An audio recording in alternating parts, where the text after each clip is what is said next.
আসসালামু আলাইকুম। আমন্ত্রণ জানাচ্ছি ফভ টিভি নিউজ আপডেটে। সঙ্গে আছি আমি ইমতিয়াজ আহমেদ।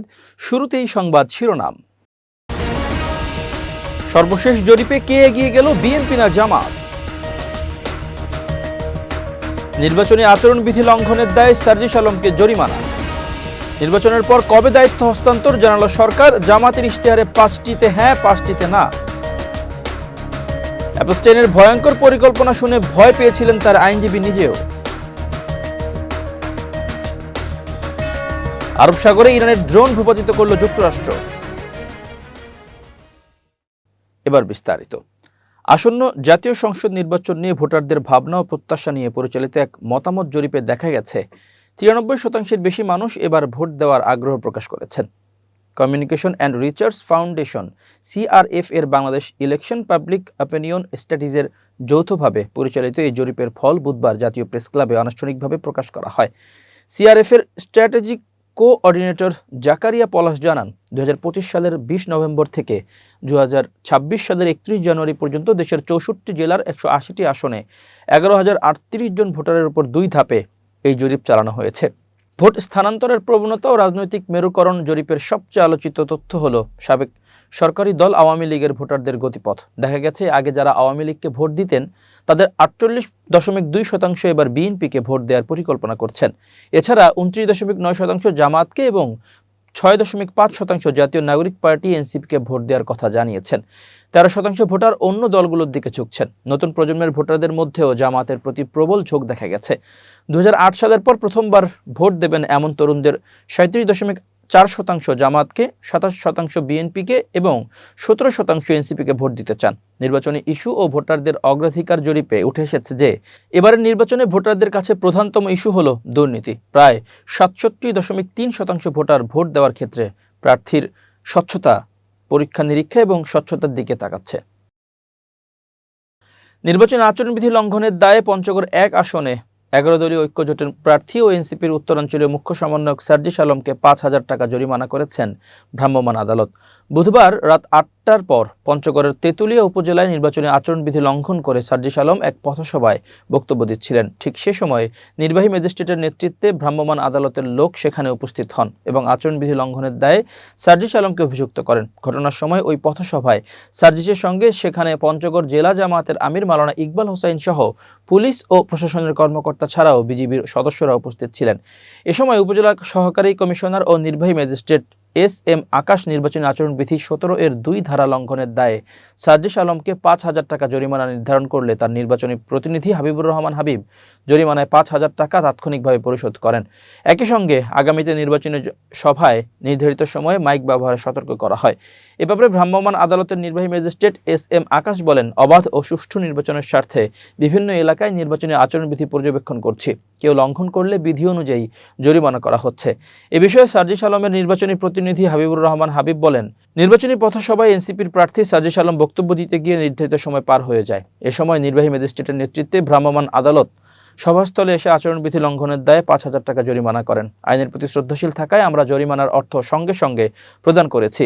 একই সঙ্গে আগামীতে নির্বাচনী আচরণবিধি মেনেই সভা পরিচালিত হবে। প্রধান উপদেষ্টার উপপ্রেস সচিব আবুল কালাম আজাদ মজুমদার বলেছেন, নির্বাচনের পর যত দ্রুত সম্ভব নির্বাচিত জনপ্রতিনিধিদের কাছে সরকারের দায়িত্ব হস্তান্তর করা হবে। বুধবার রাতে নিজের ভেরিফাইড ফেসবুক অ্যাকাউন্টে দেওয়া স্ট্যাটাসে কথা জানান তিনি। ফেসবুক স্ট্যাটাসে তিনি লিখেছেন, নির্বাচনের পরও অন্তর্বর্তী সরকার আরও 180 কার্যদিবস ক্ষমতায় থাকবে এবং প্রচারণা যারা চালাচ্ছেন তাদের উদ্দেশ্য অসৎ।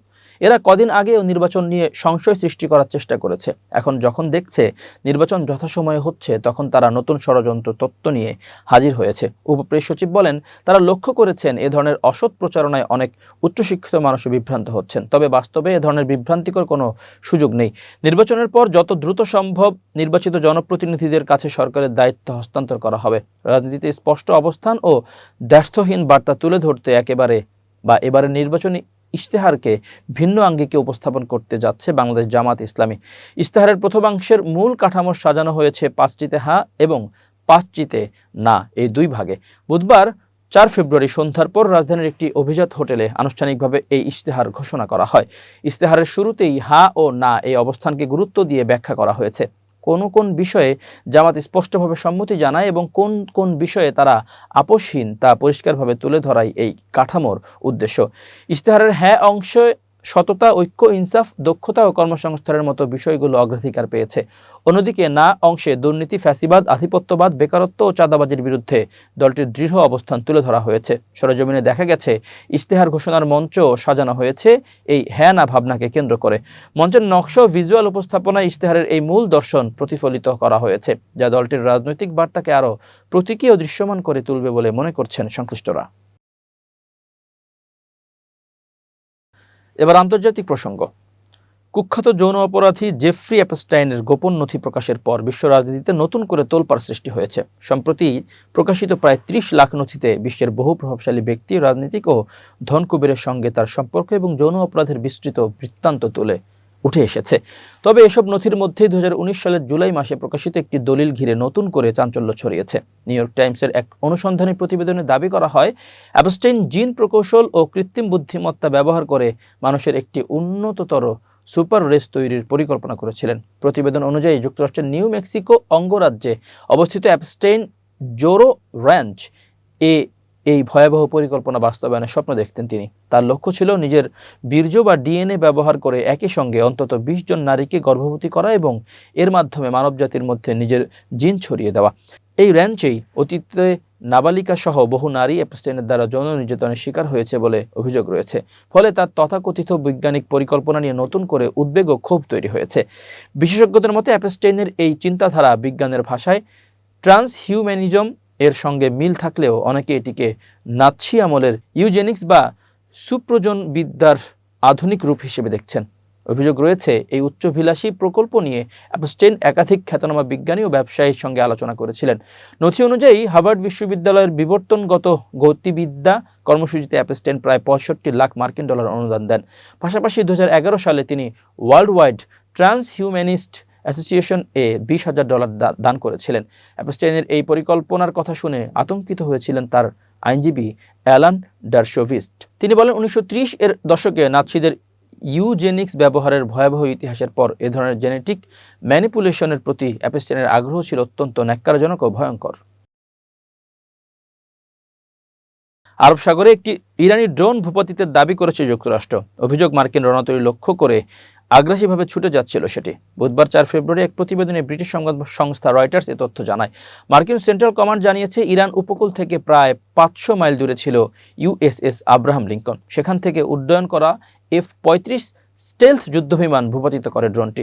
রণতরী ও সেখানে থাকা মার্কিন সদস্যদের নিরাপত্তা নিশ্চিতে আত্মরক্ষার্থে স্বার্থে নেওয়া হয়েছে এ পদক্ষেপ। কোনো মার্কিন সামরিক সরঞ্জামের ক্ষয়ক্ষতি কিংবা কোনো সেনা সদস্য আহতের ঘটনা হয়নি। এই বিষয়ে এখনও কোনো মন্তব্য করেনি ইরান। একই দিন হরমুজ প্রণালীতে যুক্তরাষ্ট্রের পতাকাবাহী একটি বাণিজ্যিক জাহাজকে হয়রানির অভিযোগও করেছে ওয়াশিংটন। পরে সামরিক সহায়তায় পরিস্থিতি শান্ত হয় এবং নিরাপদে প্রণালী পাড়ি দেয় ট্যাঙ্কারটি। এবার বিজ্ঞান ও প্রযুক্তির খবর। ইলন মাস্কের মালিকানাধীন সামাজিক যোগাযোগ মাধ্যম এক্সের ফ্রান্স কার্যালয়ে অভিযান চালিয়েছে দেশটির সরকারি কৌশলীর সাইবার ক্রাইম ইউনিট। একই সঙ্গে এক্সের মালিক ইলন মাস্ক ও প্রতিষ্ঠানটির সাবেক প্রধান নির্বাহী কর্মকর্তা লিন্ডা ইয়াকারিনোকে আগামী এপ্রিল মাসে শুনানিতে হাজির হওয়ার জন্য তলব করা হয়েছে। কৌশলীর দপ্তর জানিয়েছে, 2025 সালের জানুয়ারি থেকে চলমান একটি তদন্তের অংশ হিসেবে এই অভিযান পরিচালিত হয়েছে। তদন্তে এক্স প্ল্যাটফর্মের বিরুদ্ধে অবৈধভাবে তথ্য সংগ্রহ এবং শিশু পর্নোগ্রাফি সংরক্ষণ বা ছড়িয়ে দেওয়ার ক্ষেত্রে সহায়তার অভিযোগ খতিয়ে দেখা হচ্ছে। তদন্তের প্রাথমিক পর্যায়ে এক্সের অ্যালগরিদম ব্যবহারকারীদের কী ধরনের কন্টেন্ট প্রদর্শন করছে তা বিশ্লেষণ করা হয়। পরবর্তীতে 2025 সালের জুলাই মাসে তদন্তের পরিধি বাড়িয়ে কৃত্রিম বুদ্ধিমত্তা ভিত্তিক চ্যাটবট গ্রোককেও অন্তর্ভুক্ত করা হয়। এ বিষয়ে এখন পর্যন্ত এক্স কর্তৃপক্ষ আনুষ্ঠানিক কোনো মন্তব্য করেনি। তবে এর আগে প্রতিষ্ঠানটি অভিযোগগুলোকে বাক স্বাধীনতার উপর আক্রমণ এবং রাজনৈতিক উদ্দেশ্য প্রণোদিত বলে দাবি করেছিল। কৌশলীরা আরও জানিয়েছেন, এক্স শিশুদের পর্নোগ্রাফির কন্টেন্ট সংরক্ষণ বা বিতরণে সহায়তা করছে কিনা, ডিপফেক পর্নোগ্রাফির মাধ্যমে ব্যক্তির সম্মানহানি ঘটানো হয়েছে কিনা এবং সংঘবদ্ধভাবে প্রতারণামূলক তথ্য সংগ্রহ প্ল্যাটফর্মটি ব্যবহৃত হয়েছে কিনা, এসব বিষয় বর্তমানে তদন্তাধীন। এদিকে যুক্তরাষ্ট্রের তথ্য কমিশনারের কার্যালয় আইসিও এক্সের এআই চ্যাটবট গ্রোকের বিরুদ্ধেও নতুন করে তদন্ত শুরু করেছে। ক্ষতিকর যৌনতামূলক ছবি ও ভিডিও তৈরির আশঙ্কার প্রেক্ষিতেই এই তদন্ত শুরু করা হয়েছে। এবার খেলার খবর। ইংলিশ চ্যাম্পিয়নশিপে গত শনিবার চার্লটন অ্যাথলেটিকের বিপক্ষে ম্যাচে ডান হাঁটুতে চোট পান লেস্টার সিটির বাংলাদেশি তারকা হামজা চৌধুরী। ব্যথায় কাতর হামজাকে কিছুক্ষণ মাঠেই প্রাথমিক চিকিৎসা দেওয়া হয়, কিন্তু খেলা চালিয়ে যেতে না পারায় ম্যাচের 29 মিনিটে মাঠ ছাড়তে বাধ্য হন তিনি। এতে বাংলাদেশ ফুটবল ভক্তদের মনে জেগেছে শঙ্কা, হামজার চোট কতটা গুরুতর, মাঠে ফিরতে কতদিন লাগতে পারে, বাংলাদেশ দল তাকে পরের ম্যাচে পাবে তো? সমর্থকদের মনে এ ধরনের প্রশ্ন ঘুরপাক খাচ্ছে। স্ক্যান রিপোর্ট হাতে পাওয়ার পর লেস্টার সিটি জানতে পেরেছে হামজার চোট বেশ গুরুতর। তার ডান হাঁটুর লিগামেন্টে ক্ষতিগ্রস্ত MCL ইনজুরি হয়েছে। পুরোপুরি সেরে উঠতে 6 থেকে 8 সপ্তাহ লাগতে পারে। তবে স্বস্তির বিষয় হলো হামজার হাঁটুতে অস্ত্রোপচারের প্রয়োজন পড়বে না। বাংলাদেশের পরের ম্যাচ আগামী 31 মার্চ। AFC এশিয়ান কাপ বাছাই পর্বে নিজেদের শেষ ম্যাচ খেলতে সিঙ্গাপুরে যাবে হাভিয়ের কাবরেরার দল। এর আগে ভিয়েতনামের বিপক্ষে একটি প্রীতি ম্যাচ খেলা নিয়ে আলোচনা চলছে। পুনর্বাসন প্রক্রিয়া ঠিকঠাকভাবে সম্পন্ন হলে হামজা মার্চের 3য় বা শেষ সপ্তাহে মাঠে ফিরবেন বলে আশা করা হচ্ছে। সেক্ষেত্রে বাংলাদেশের জার্সিতে তাকে মার্চেই দেখা যেতে পারে। প্রিয় দর্শক, শেষ করছি ফাফ টিভি নিউজ আপডেট। আজ এ পর্যন্তই। ভিন্ন খবর নিয়ে দেখা হবে আগামীকাল রাত 8টায়। নিজেকে আপডেট রাখতে সাবস্ক্রাইব করুন চ্যানেলটি। নিয়মিত লাইক, কমেন্ট ও শেয়ার করে ছড়িয়ে দিন সর্বত্র। সুস্থ থাকুন, নিরাপদে থাকুন। আল্লাহ হাফেজ।